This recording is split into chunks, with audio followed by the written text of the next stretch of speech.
Durante a deambulação, é comum o paciente fazer a utilização da bengala. A bengala vai ter suas próprias características na marcha, que são elas: o movimento de remada, inclinação lateral e a marcha recíproca ou de 4 pontos. Bom, em questão da marcha na deambulação, o correto seria o paciente começar esse movimento com o membro inferior contralateral ao do uso da bengala. Então, aí ele tende a colocar um corpo um pouco para frente e aí ele entra na fase de balanço. Ao entrar na fase de balanço, a próxima fase seria o contato inicial. Esse contato inicial ele vai fazer com o apoio do calcâneo no solo. E aí ele está fazendo um movimento de dorsiflexão. E após ele completar um passo, esse ciclo se repete até que ele finalize e complete totalmente uma passada. Agora em seguida eu vou falar um pouquinho da órtese Argo. Essa órtese ela foi desenvolvida em Londres, na Inglaterra, por Huger Stipper, nos anos de 1990, que é utilizada como componente pélvico para as articulações do quadril, unidas por um único cabo de reciprocação.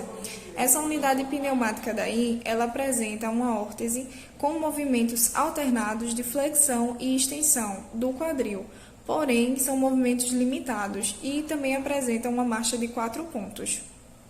As características da Argo na fase da marcha são apoio unilateral na deambulação, dificuldade do membro contralateral em se manter estável e como é um equipamento não tão estável, geralmente esse paciente ele tende a usar também um andador.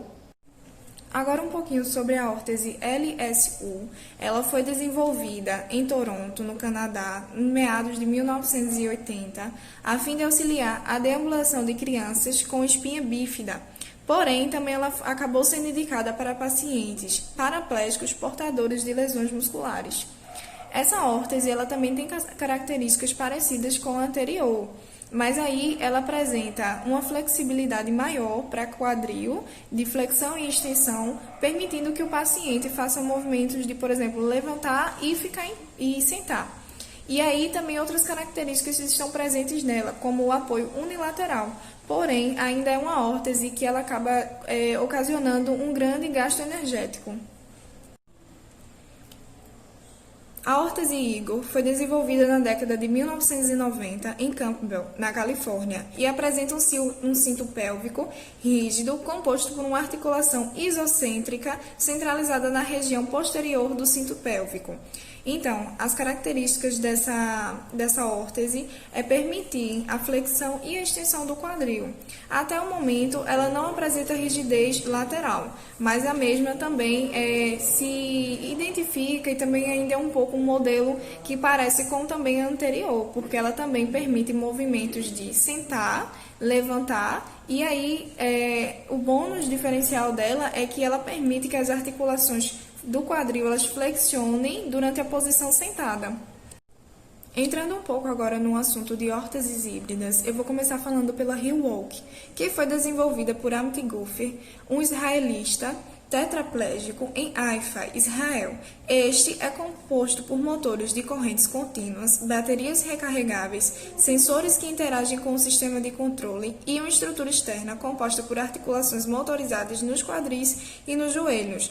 Esta sua principal característica é que os pacientes paraplégicos subam degraus alternados. Ela também já é bastante desenvolvida e tecnológica porque ela possui uma pulseira que acompanha a órtese, que funciona por Bluetooth e também por movimentos, sensores de movimentos. Ela possui 2 tamanhos para pacientes de diferentes estaturas, que seria até 1,60 m, 65 e outro tamanho até 1,90 m de altura. E também suporta apenas até 100 kg.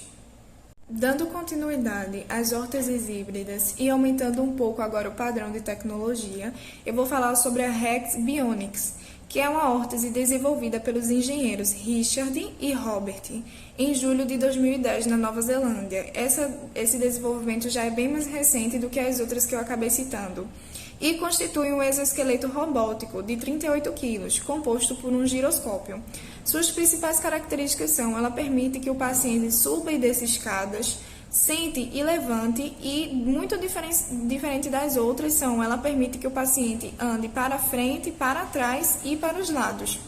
A órtese ilegs foi desenvolvida na Califórnia e é definida por ser um equipamento biônico que possui principal enfoque nas pessoas com paraplegia que conseguem ficar de pé e caminhar novamente com esse exoesqueleto.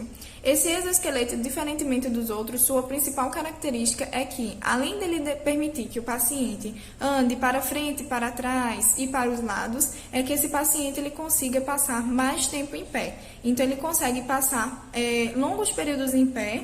Porém, também, por enquanto, esse equipamento ele só permite que o paciente tenha até 100 quilos. Órtese de auxílio para a marcha Honda. A Honda desenvolveu alguns equipamentos bastante tecnológicos e desenvolvidos que permitem e possuem objetivos também que o paciente ou o indivíduo que use caminhe, suba escadas e possua a facilidade em agachar. Então, esse equipamento ele permite também que o paciente tenha um fácil manuseio na hora de colocar a órtese. Por exemplo, ele só precisa sentar no dispositivo e acoplar aos calçados. Também é possível que esse paciente ele realize um pouco esforço e um pouco gasto energético. Diferentemente das outras órteses que eu acabei citando, que acabavam de uma forma ou de outra gerando um maior gasto energético e cansaço físico do paciente. Ele sustenta também o peso corpóreo do paciente, diferentemente dos outros que eu citei, que havia um limite de peso, e também auxilia na movimentação do corpo, ou seja, torna-se mais fácil para que esse paciente conduza a marcha. Órtese de locomoção vertical. Esta foi desenvolvida no intuito de servir para os indivíduos que não conseguem manter na posição em pé, de forma independente com lesões medulares, principalmente focadas em C6 e L1, além dos pacientes com paralisia cerebral e distrofias musculares. Suas principais características são: apresenta 3 pontos de fixação para a manutenção neutra das articulações do joelho e do quadril, baixo gasto energético também, possibilita a locomoção vertical e permite o ortostatismo seguro.